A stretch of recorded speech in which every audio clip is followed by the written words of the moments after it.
it converges to the least amount of MTU value. So sometimes it is important when an architect sees this, we can clip down the MTU in the source itself. Okay, this is going to reduce a lot of bottleneck down the lane, because it's like no matter how fast you send the packets in this LAN networks and then even your local ISP, down the lane somewhere it is getting clipped and then somewhere it is getting restricted, and so it is having this less MTU path. So that is the reason we call this overall stuff, the protocol itself, as path MTU. Okay, so path MTU discovery. So we will come to know what is that, and you can see here it is showing too many hops. So somewhere it is diluted. Again, as I said, it depends. They respond, then it is if that service is enabled, and if they respond, then we are going to get back the data all the way up. Otherwise, somewhere it is going to be dropped. Okay. So as you can see, for now, what we discovered is 1480. So you have whenever this thing occurs, when you terminate your networks, you have one choice. Even you can limit your MTU even before that, either in all the systems, which is not possible, or else what you can do is you can adjust some MTU value in your router as well. Okay, so that it can be fine-tuned, and the router or else if there is any intermediate router before this router, I'm saying even an enterprise network, so you can adjust it accordingly. And moreover, whenever you have some type of servers connected to your system, like in my case I have this NAS server connected to the system. In this scenario I have another choice. I can set its MTU to the highest limit, like 9000 bytes or something, and I can turn up the same in my NAS server also, and I can communicate through jumbo frames. Please note, in this scenario, this is fine if it is something like a peer-to-peer or point-to-point connection. See, in this case it is like a point-to-point connection. So this is something many YouTubers do in their hardware infrastructure. Okay, they may even get a 10 gig Ethernet card. They may put one in their NAS server. They may get another 10 gig Ethernet card, and they may put in their PC or the workstation or whatever they are working to edit the videos, because it's a big cumbersome issue when they edit in 4K resolutions, and like Linux Tech Tips, I'm sorry.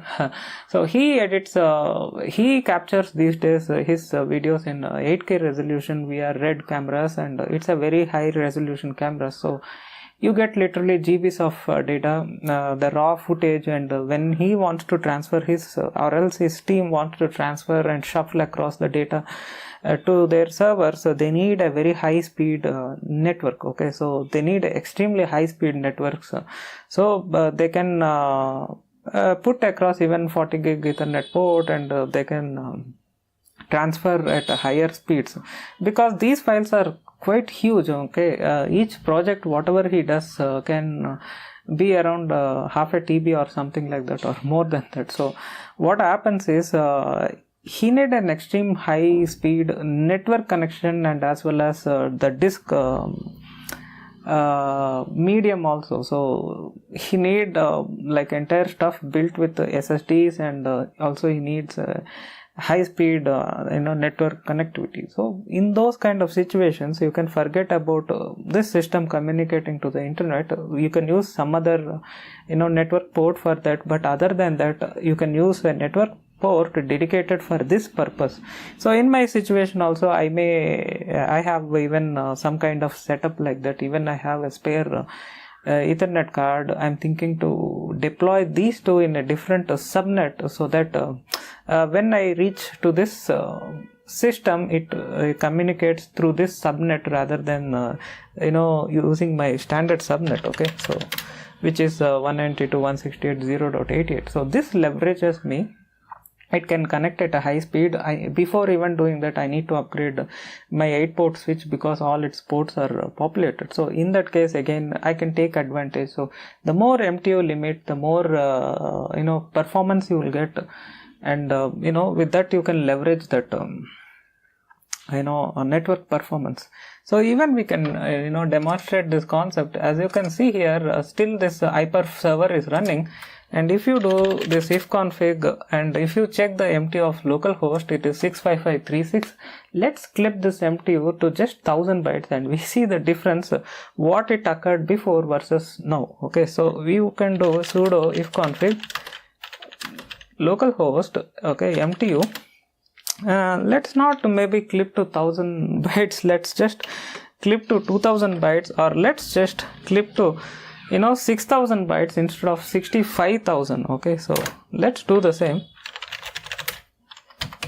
Yeah, if config, you can see the new MTU is 6000 bytes instead of 65,000, whatever it is. And let's do this iperf and see how it performs. Okay, so iperf minus client localhost, or you can type this, or else you can type even this 0.0.1, and we see this time how fast it performs. Okay, see, earlier it has done around two tests, it has done around 44.8 gig, and next time it has done around 41.0 gigabits per second.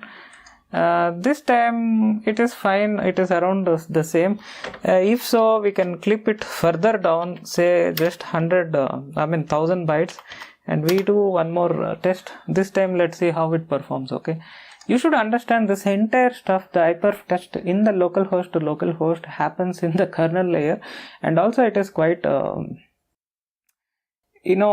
fast, because the entire stuff is happening in the CPU and the RAM situation. So there is no real physical Ethernet cable or anything is involved, so there is no such technology is involved. This is an entire stuff happens.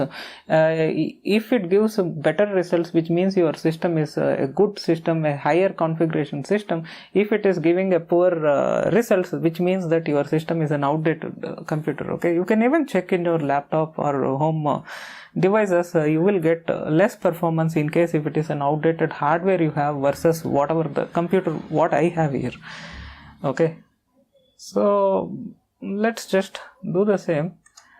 This time also it is quite impressive, which is not affecting anywhere in that case. So let's clip it to 100 bytes and we see how it changes.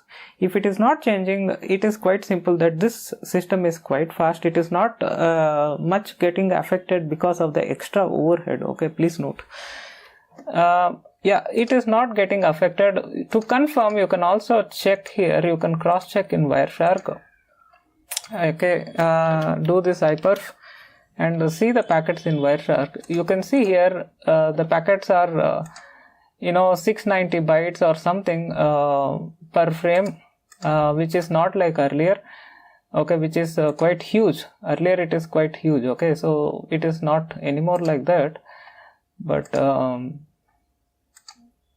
yeah, 114 bytes captured and 66 bytes. So it is not like before, like huge frames we have seen. Earlier it is around 65k, is the size, but now it is not that big. But still I was wondering why it is showing so and so. Let me just do some analysis. This is around 882 bytes. One thing you should notice, sometimes this Wireshark may group this packets per session or something like that. So we can check the preferences, edit preferences and go to the protocols, and you can check the preferences of this IPv4 protocol. See, reassemble, yes, this is not enabled, which is good. Same way you can also check for TCP settings. Okay, you can see here allow sub dissector to reassemble. Yes, this is also not enabled.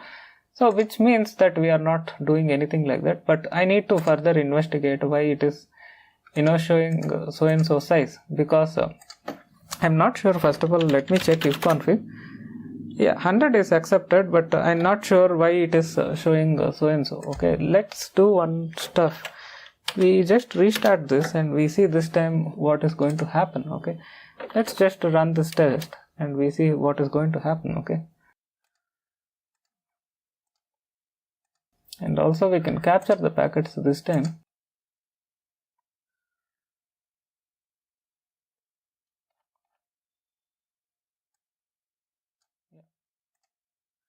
Yeah, it has finished the test, and yeah, 66 bytes here and there.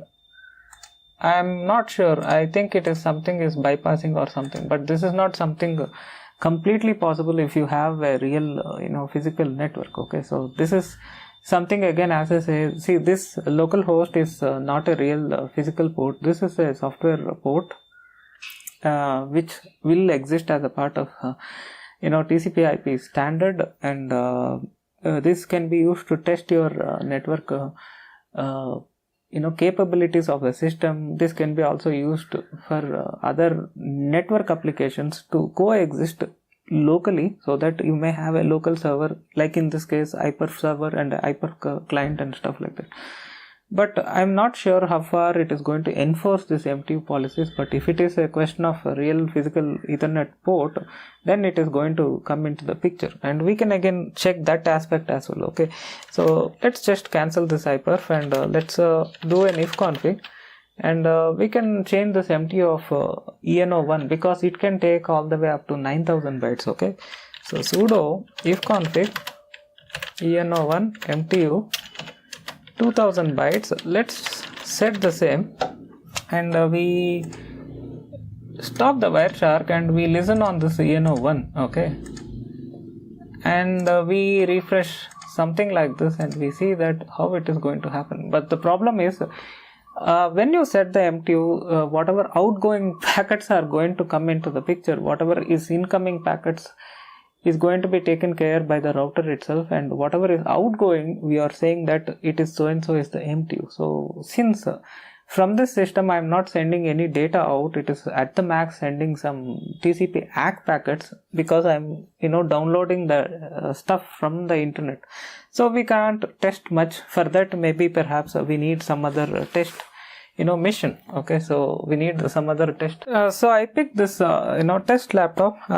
If you are new to the industry, maybe a couple of years or else a few more years, so if you are still new to the industry, or else if you are new to network software development, these are various aspects. As a beginner, it may be it may take some time to learn. If you are an advanced network architect, there can be some connectivity issues you may find. There can be even performance issues you may find, and the culprit could be one among this. Okay, so this is something which you can't ignore, and trust me, you can check with any network admin. They are going to say that it's a very important stuff. They do often fine tune these settings, and once it is working, they do make sure that it is not tweaked and changed accidentally, because it is going to disrupt the network performance. So they know that it is a quite critical setting. So this is something which often you should not touch and play around. Okay, so that's what. So this laptop is on. What I do is I will run this hyperf on this hyperf minus yes on this. So this is running on this laptop. So we can run from here hyperf minus c 192.168.0.80. So that's this laptop, and we can capture the same over here, and let's see what is going to happen. Okay, so I captured few packets, and we analyze that over here, and if you see here, ENO1, yes. Yeah, if you see here, I got the result. It is 49.5, which shows on this laptop. Okay, over here it is showing a bandwidth of around 50.3 megabits per second. Okay, so Mbps. So which is what is happening. And in the case of Wireshark, okay, so this is confusing me. Whatever it is sending from 88 to 80, it is sending around 10,000 bytes. So there is one reason this can happen. This can happen because of the hardware offload of NIC card capabilities. So there is something called as hardware offload. If the hardware offload is enabled, you know, the MTU will be set on the NIC card, but the software layer is going to push a large frame, and then NIC card is going to chop according to the MTU sized, you know, chunks. So this is why in this case, if you find something like this, in this case what you should do is you should check the eth tool command output of this particular port.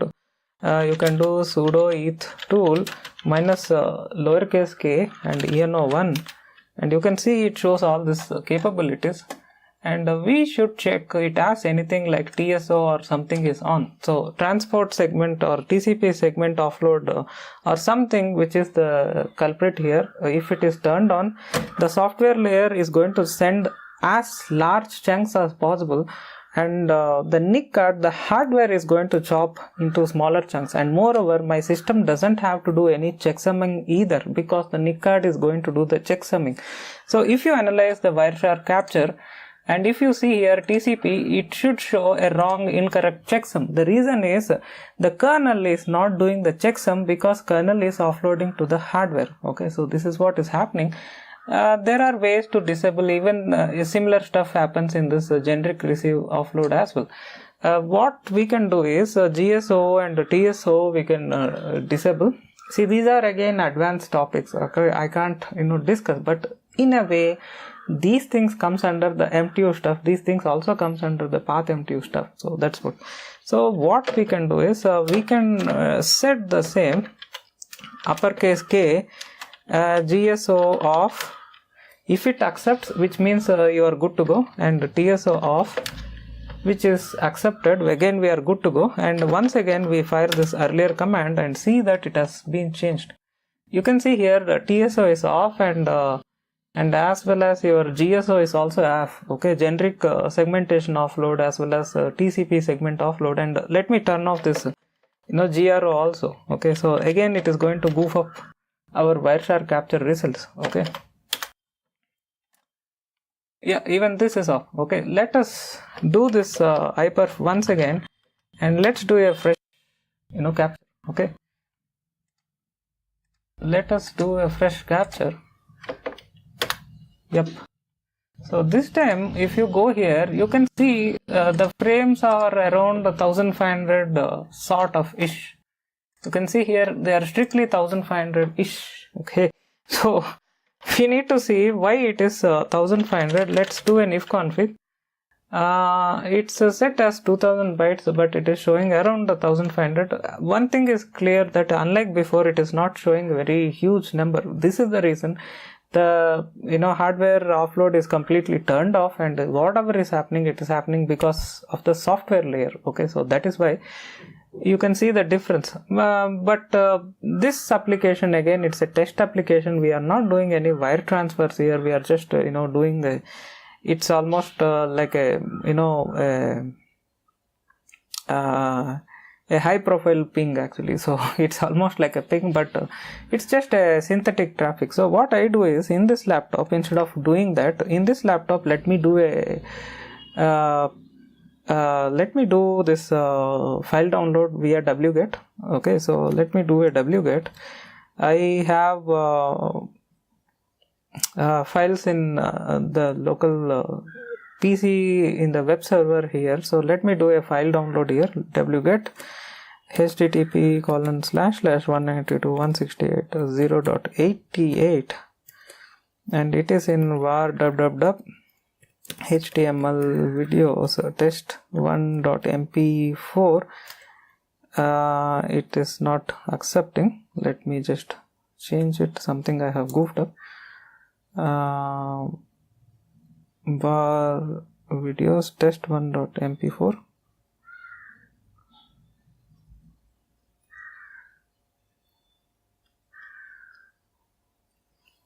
Let me do a check here. It is cd var html videos test1.mp4. yes, and netstat -l.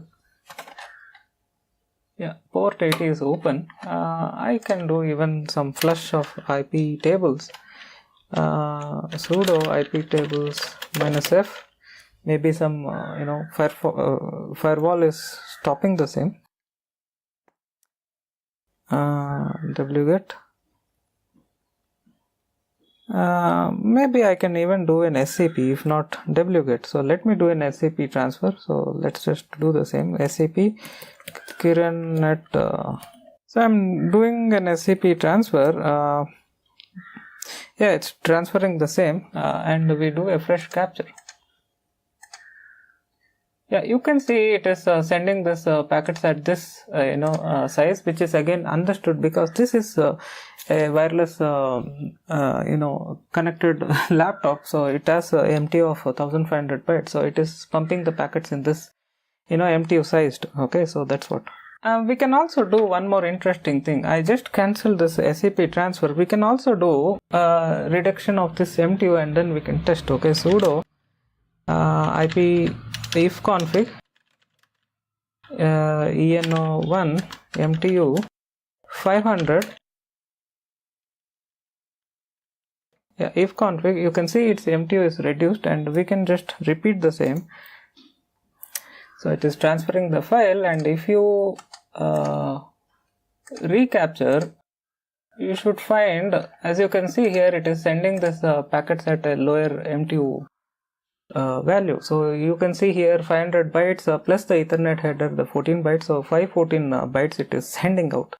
So this is what it happens, and in a LAN network it's not an issue, but as you connect these systems across the internet, what happens is path MTU becomes quite vital, and also any kind of MTU setting. So this is a very, very, very, very critical setting if you are into some network architecting stuff, and if you are into some infrastructure stuff, and if you want to optimize your network path and improve the performance and stuff like that. Okay, so that concludes this episode. Hope you guys loved watching the same. If you have anything to discuss, be in touch via mail, and if you have any queries, post it in YouTube comments. Thanks a lot for joining me.